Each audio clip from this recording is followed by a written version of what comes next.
Welcome to Writer. I am Kat Filer, your host. I am also KJ Filer, author of Shadowrunner. My guest today is Tonya Todd, author, actress, and Sin City cinephile whose sundry background ranges from content writer to software programmer to convention model. With a cast of characters as diverse as her careers, her fiction explores the infinite hues of what drives us all, relationships and desires. Lack of diversity in literature inspired Tonya's stories. Her involvement in the literary, theater, and filmmaking communities provides a platform to champion marginalized artists and contribute toward an environment that embraces a variety of voices. Tonya served as Henderson Writers Group's education chair for years and still coordinates Dime Grinds, a program that exposes authors to the public via monthly meet and greets. An active literary citizen, she also belongs to Las Vegas Screenwriters and Writers of Southern Nevada. Tonya, it's good to see you. How are things on your side of the world? Meow, I'm very glad to be here. Thank you for inviting me. Things are hot here. I'm in Vegas. Oh, yeah. Yeah. I'm still in Florida right now, but I'll be out your way next year again. So you wear so many hats, it's hard to know where to begin the interview. I like to call them tiaras. Tiaras. I like tiaras. That's awesome. How about we start with Dark Ops? And then you play Senator Anne? Yes. Tell us. So Dark Ops is a cyber technology TV show that is from Night Studios. And, I was asked to come in and play Senator Anne. It was just one scene. And from there, it has branched into more and more. And I know what's coming down the line. I know what's been recorded already. I know what's coming down the line. And I am having a lot of fun with this character. It's nice that it's an independent project, so we can continue to be in progress right now with the writer's strike going on. Oh gosh, yes. I hadn't thought about that. And you had some other pictures up that looked interesting from some other project you were working with. Which ones in particular? Vampire pictures. What was that about? That was Richard Mathis had a vampire photo shoot and invited the community to join him. And I'm not going to turn that down. It happened to be a Dime Grinds day. And it was, okay, I can't be there for the full thing, but I'm not missing this. Yeah. This was made for me. Oh, very, very nice. I like the pictures. I showed them to my daughter and she wanted to know if you could get together with her at Halloween and show her how to do that. She wants to look like that for Halloween. I did not do my own makeup. I do own the dress. The teeth were mine. Oh, there you go. But all of the, the magic that's in the makeup and the photography and the editing. He just does such an amazing job. And he has people there who took care of the makeup. And so many of the shots look like they were straight out of movies. He did a fantastic job and people should pay him for this. Yeah. Yeah, they were really, I really love them. So your passion projects include diversity in literature and film and active activism. I love that. I'd love to hear more. And I would also like you to talk to us about Femme Collective. Well, a lot of that is involved with active activism and Femme Collective. So sometime last year, Rhea Kerrigan, who's a podcaster in the UK, invited a group of women. I think you know what it's like to be part of a collective of fantastic women. She said she loves podcasting. She's doing Femme on Film, but it was getting to be too much for all of the content creation and all of the editing and just all of the production to be on her shoulders. So she had the idea of expanding it into a collective where we would each discuss topics that were important to us. No one person had the burden of creating all of the content. We could talk about whatever interested us with a female perspective. Like we would put the female gaze front and center, which isn't really something that you see most of the time. Even things that are female led are often influenced by the male gaze. And our goal was to not do that. Now, we're not talking about feminism only. That's a part of it. We talk about television and movies and books and fitness and activism. And those are the two things that I took on, were femme on fitness and active activism. And part of that is I identify as an author, an actress, and an activist. And I've realized that this is an opportunity to showcase other people's activism, other people's charities, the things that are important to them, and give them voice, give them an opportunity to say, hey, I volunteer for the 4-H club, or I like to donate money to this particular cause. This way, they're getting an opportunity to share their cause and talk about how they are involved, because a lot of people don't think that they qualify as activists. But if you're doing something, you're an activist. If you are doing something for others, you are actively helping others. You are an activist. Now, you don't have to run a cause to be an activist. You don't have to be on the front lines marching. That is a way that you can be an activist, but it's not the only way. Yeah. I think a lot of people think of activism as being either marching or running for office. And I can tell you that there's an awful lot of, and I know you know this, there's an awful lot of activism in the writer community. Yes. Art is activism. Yeah. Yeah. And that's a good point. Art, because you see it in music, you see it in film. Right. Yeah.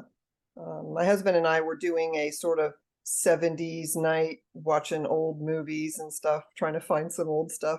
And, we were looking at this and realizing, and 70s it's a long way away, but for us, it's not that long away. And we were thinking about, you would have never talked about this stuff. I mean, this is so lame. We've come so far. My daughter thinks the world is falling apart. And I said, if you really do think the world is falling apart, you should look at old movies and see how far we've come, because it's kind of chronicles, life. Yes. And then that's actually a good way of learning about history. So, yeah. It is. Yeah.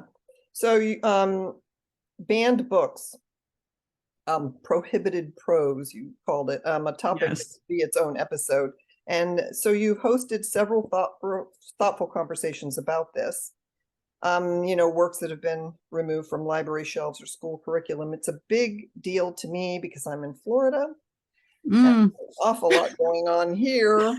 Oh, are they banning books there? Who knew? Just a little tiny bit. Actually, recently had a review, and I'm not complaining about this at all because it was someone's opinion, and I understand. I just recently had the first shocking review on my book where the woman said, trigger alert, child abuse. Child abuse? It was Victorian England, 1930. Kids worked in mines and machines and stuff like that. It's not like you're advocating that this is what should be happening now. It was just, that's what happened. And but I was interested to get that remark, and briefly, and I'm not making light of the banned books, but briefly, my husband said, well, good, maybe your book will be banned. There's no such thing as bad publicity. But all kidding aside, this is not a good thing. I started looking in my own state at some of the things, just in my own area where I live. To Kill a Mockingbird has been Handmaid's Tale has been banned. These are things that when I was going to school were required reading, and now they're banned. Right. I would love to hear what you have to say about that. Well, you have to look at who's doing the banning and what their real reason is. And when you look at the lists right now, the reason, it's pretty clear what the themes are that are the major problems. And it's just incredible to me because a lot of the people who are pro banning right now claim to be Christians. And I am a Christian, but I think I'm a real Christian and I don't mean this to offend your viewers, but real Christianity means love. It does not mean hate. It does not mean hurting others. Jesus preached love. Yeah. And Yeah. the Bible is one of the biggest books that has been banned in the world. Like it has been banned more than most other books. You would think that if you're on the side of banning, that's not the side you want to be on. Yep. And I don't care if people are offended by this. I consider myself a Christian also, but my Christianity extends to everyone around me. And I have started taking back the word. For a while, I was a little embarrassed by people using religion as a weapon. And it's so Right. unchristian. I don't care what religion you are, it's so that, it's Right. wrong. Unless you have created some religion of hate, like that is specifically what you're trying to do. But Jesus preached love, so he would not be for this. You need to give people the information and the tools to make their way in the world. And if you are censoring them, you are blocking them from those tools. You are preventing them from having all of the information and making their own decisions. Yeah. So what were some of the books? I did not write the list down. What were some of the books that you guys found were, and was it Anne is also a teacher? And she was talking about some of the ones that were banned from schools. I don't know where she was located. I'll have to go back and look, but anyway. Oh, I think you're talking about Lisa. Oh, Lisa Rain. Yeah. The reason I did the banned books is because I do identify as an activist, and I stopped volunteering with Henderson Writers Group as much. I was no longer on the board, and I realized, okay, I need to do more for the community in some capacity. So I came up with this idea of, I will come up with 7 different panels. We'll read 7 different books. I will read all 7, and then I'll have different panels for each group. And we'll put out 1 conversation a day during Banned Books Week. Well, while I was in the process of doing that, book banning became a very big topic. And I realized, okay, well, I picked the right one. Apparently it's a good idea that I did this because, this is huge right now. And so last year we did Stamped the Remix, which is the YA version of, racism, anti-racism in you. We did Front Desk. We did 1984, Genderqueer, Harry Potter, Alexei Sherman's book that I always get the full title wrong, and Beloved. Oh, yeah. Oh, gosh.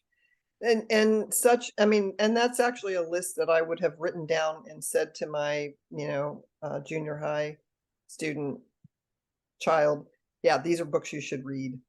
So, I'm glad to see that you're talking about that and other people are talking about it, and you had a great group. Are there going to be more?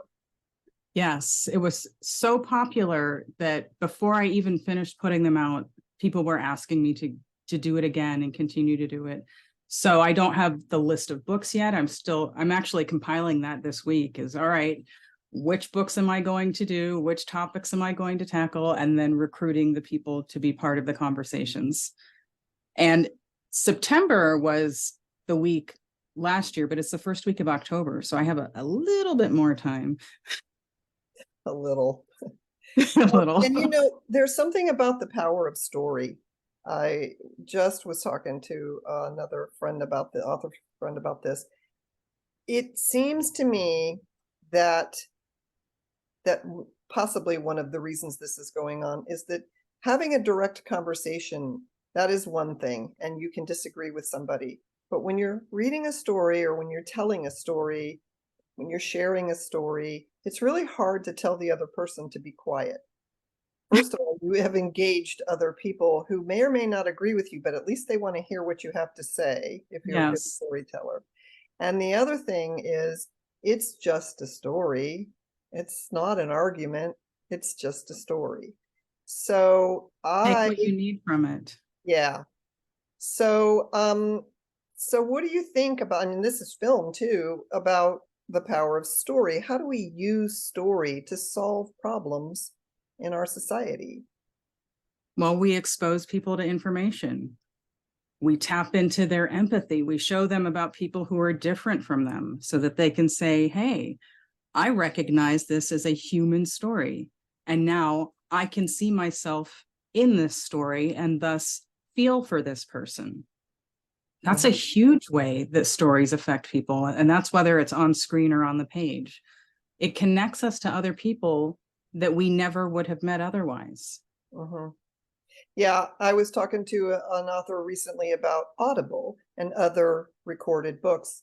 And we were throwing around the idea that if you were to record your book and take out the triggers, the things that are getting them banned. So you don't have any idea what color the person is or what gender or how they orient themselves. It's just a story and you don't have those details. These stories would get told. The thing is, they would lose their power to make you see someone as a human being that you might otherwise have overlooked. And there can be stories like that, but if they're all like that, they would become dull. That's right. But I think that that is the point, is that when you're telling the story, you're able to get through to people on a level that otherwise you wouldn't, because they would start with you. So I think that's part of it humanizes people rather than otherizing them. Exactly. Yeah. And then if you can just get somebody to start something and then they don't, you know, I don't know. I hate to see things required reading. I did get irritated when I was required to read something that I didn't like. I'm going to make some people mad now. I'm not a big fan of Flannery O'Connor. And why I'm not is because as a very small child of about 5, I watched a murder and it was very graphic. And well, obviously it was up close and personal. And I relived that experience reading A Good Man is Hard to Find. And I did not want to relive that. And I remember talking to my teacher about it. I hadn't finished it, but I could see where it was going. And I said I didn't want to read this book. And she said, you have to read it. I will tell you that I was glad that I did read it. It was traumatic for me. And I did go talk to somebody after that. They did send me down to the counselor and let me talk to somebody. But I possibly wouldn't have dealt with my own trauma had I not been required to read that book. So sometimes I think the power of story is making you even look at things in your own life. Definitely. Things that you it helps you to problem solve and look at things from another perspective. Like maybe I can fix this thing in my life by attempting what this character did. Maybe I can learn from this person's trials and tribulations. Yeah. There was an awful lot that came out of my conversations after the fact with that. And it was something that I had just sort of repressed. And then when it came out and I started talking about it, I started to be able to remember things and to make sense of that, instead of it just being a horrible, tragic something that had happened. And then I understood why. I think just the reason it was so traumatic to me was because as a child, you don't know why this is happening. Right. But I'm sorry that you experienced any of that, but I'm glad you at least found a resolution through the book. I mean, it is tough to be forced to read something that's just going to make some very negative memories resurface. At least yours found a positive ending. And I don't think that will be the case for everyone, but those are unique circumstances that shouldn't remove the option for other people to read those books. I absolutely agree. So, I mean, on the one hand, I hate to see required reading, but on the other hand, when I really think it out, I think that it's a good idea. As a matter of fact, we've had kids from other places. We'll take other people's kids into our home.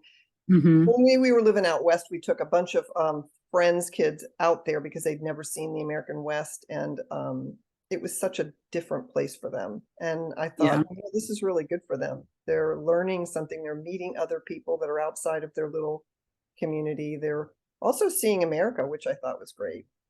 So, yes. Yeah. We have a huge country and there's so much terrain.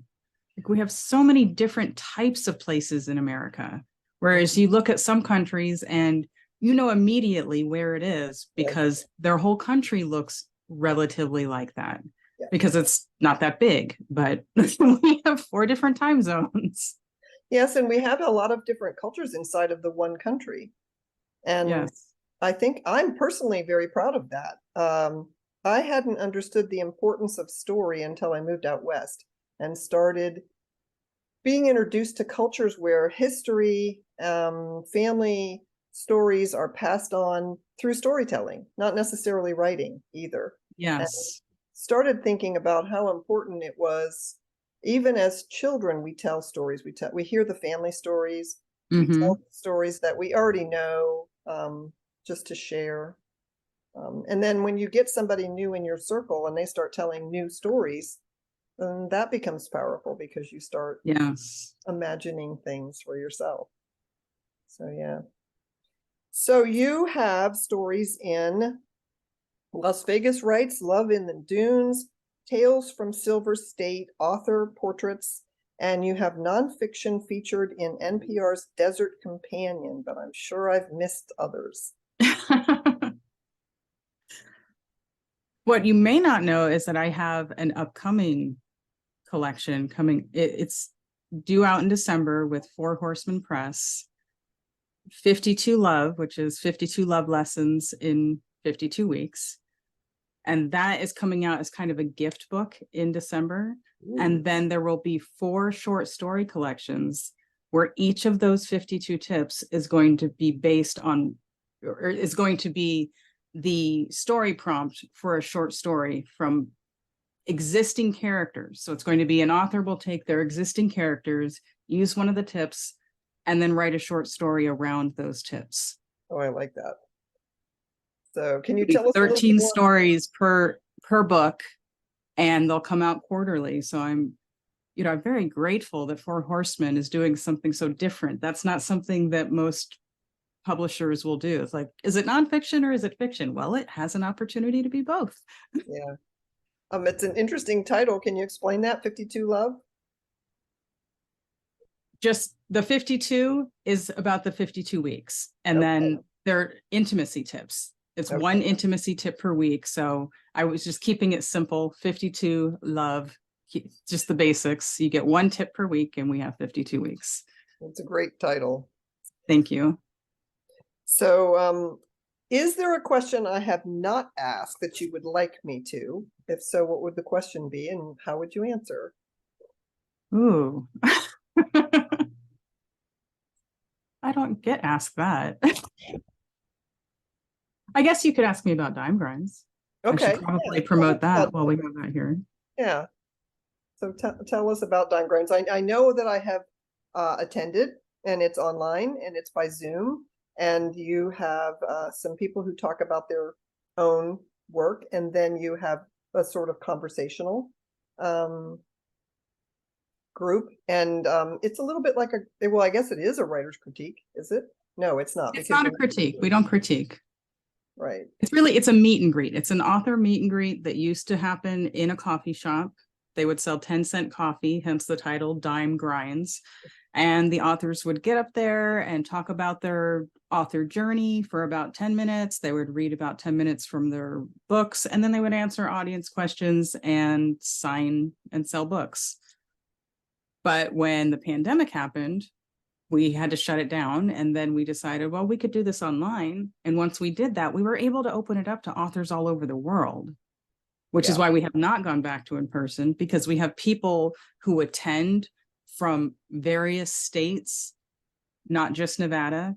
Mm-hmm. There are people who attend on a regular basis too. That we have a regular audience of people who come to see these different authors.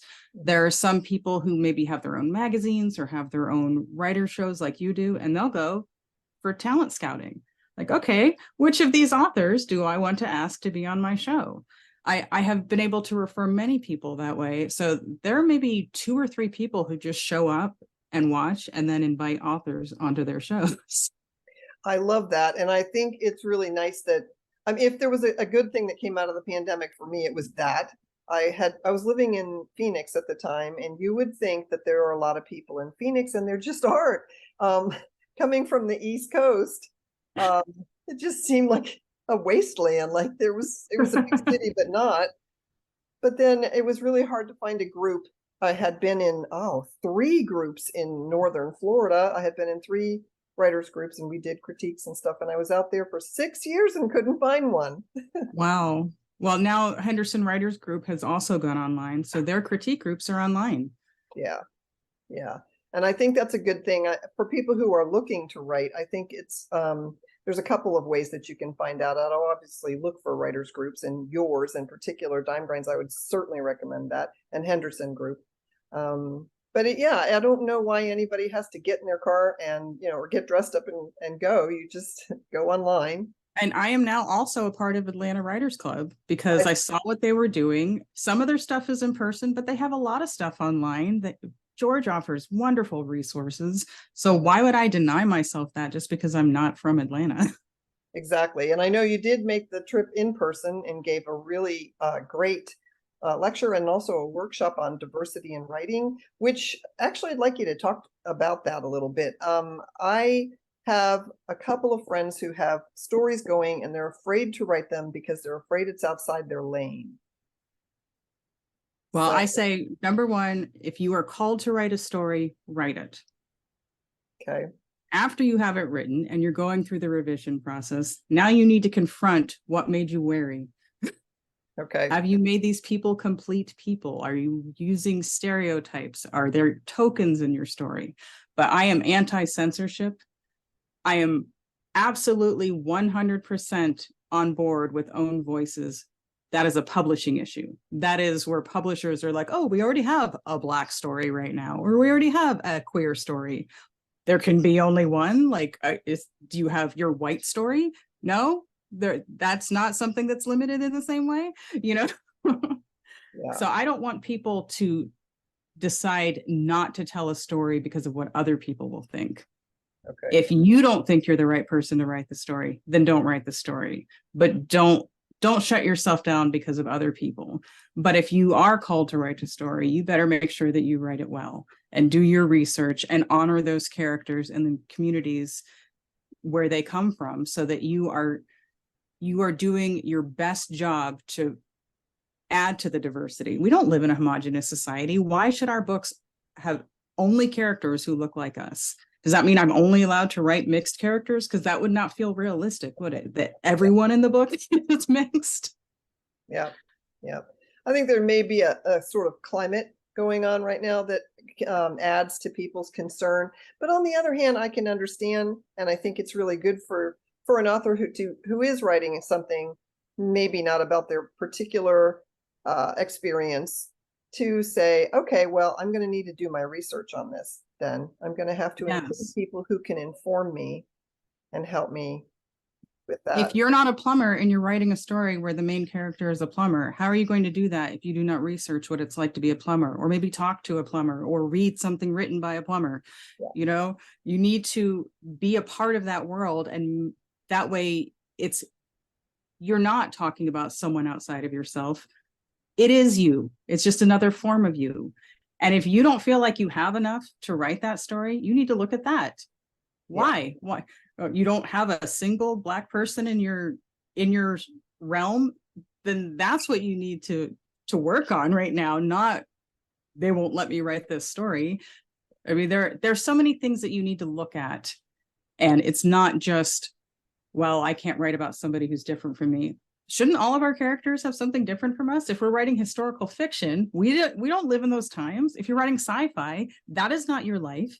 We have to be able to write about characters who are not exactly what we are, regardless of whether that's something different is their environment or their skin color or their religion or their sexuality or how they identify or their gender. Just we need to be able to see everyone as a whole actualized person. And if you're not doing that, you're not doing your characters justice. And that's true for anybody, no matter what you're writing. I think you're right. And I think also that goes to Hollywood also. One of the things that inspired me to write Shadowrunner was that I saw an awful lot of glorification of an era when it was really hard to be a woman. Yes. And I was not, I wondered how many people watching some of these, I have nothing against the shows, it's just a little sanitized, I started thinking, do you know that children were working at the age of 6 and however soon as they could pick anything up and take care of themselves for a couple of hours, they were doing jobs. And so child labor laws are things that people today don't Mhm. think about. I guess we're discussing it now on farms, and stuff. But yeah, so we think that our society is the way it's always been. And we need to And get, some of the changes are way too recent. okay, fair enough. You look Yeah. 20 years back, you're like, whoa, they were dealing with this then. Yeah. I've come 50 years, and in the 50 years, it seems like we were always going forward. And now we kind of paused, I guess, and we're kind of And in some evaluating cases, things. backsliding. Yeah, a little bit. Yeah. So it's a little difficult to watch that because I've seen a lot of uh, ground gained, and now I hate for us to start walking any of that back. I think it's really Mhm. important. So, And and if we are walking back, we need to be regrouping so that we can move forward full force. I agree. So hence the activism. And that's, as you Yes. said, I think it's important to be active in your way. And sometimes that's just writing. So yeah. Right. I mean, it could be as simple as just reposting things that are important to you that you want other people to be aware of. Mm-hmm. Yeah. Start at your level. Donate money, donate time, share other people's activism. That is a form of activism. Being the person to say, hey, they're supporting this cause, and I think that's awesome. Maybe we should support that cause too. If you see a fundraiser for something that is important to you, share it. Sharing your platform is a form of activism. Yeah. You don't have to be out there working the garden, but that is another wonderful form of activism. Yeah, I agree. And even activism can be as a small an act as talking to someone when other people won't. That happened in Yes. our own neighborhood recently. There's a guy here, he's a little strange. Um, we all love him now, but no one would talk to him. And I thought that he shouldn't be a scary person. If he's actually scary, we should know. Yes. I started talking to him through his daughter to start with, and then talking to him personally, and then found out about some of the challenges that are going on and realized he needed help. And because I was And it's talking, compassion, right? You yeah, just and because I let was me talking, look at him like a person and exactly, have that human connection. yeah. If you And they hadn't done all, that, other people may not have given him a chance. And then he would have been isolated and things could have become negative. yeah. Then the rest of the neighbors started talking to him too. I mean, but it started with questions to me. Why are you talking to him? And my thought was, well, my statement was, why are you not talking to him? I just moved here. How long has this man lived here? And Yeah. everyone's just afraid of him, and you don't even know why. So, yeah. I mean, he's definitely got some social challenges, but if you get to know him, there isn't anything he wouldn't do for you. He's great. So yeah, he's a little bit funny now, and he'll see this, and he knows exactly who I'm talking about too. He's a little bit funny now about me, personally, me, because I guess he thinks I was started the whole thing. Now he's just my defender. If I'm not home and someone comes to my house, they have to deal with him in the front yard. It's And hilarious. that's excellent. You made a friend It's really hilarious. because you got over yourself, right? You got over your Exactly. fear and you Exactly. extended your grace to this person. And now you have a friend. Yep. And now we have a little community. And I'm not saying that I started that, because there was a little community. He just wasn't part of it. But now he's But part of you the community. included him in the community. And that's great. So it was a small thing. So yeah. It's a small thing, but it had a big result, and you should be proud of that. It did. I really enjoy his daughter. Here she was visiting, and when she visits, just by virtue of the fact that no one's talking to her, they're not talking, or to him, they're not talking to her. And Right. now when she comes to visit, it's more of a, oh, well, I'm going down to so-and-so's house, and she's allowed to do that. So that's great. I mean, think about it. By not reaching out to this person, am I adding to their villain origin story? That's a good point. Or am I preventing it if I do talk to them? Mhm. Yeah. Yeah. So, well, it's been a pleasure speaking with you. It's been a pleasure listening to you. I love your work, and I would like to have you back when you're in the future, and reconnect with you about some of your other passion projects and how you're moving forward. Thank you. And then to listeners, please look below, and I will leave links so that you can find Tonya Todd online, on screen, and in person. And I hope to have you again as a guest again. Thank you very much. Thank you.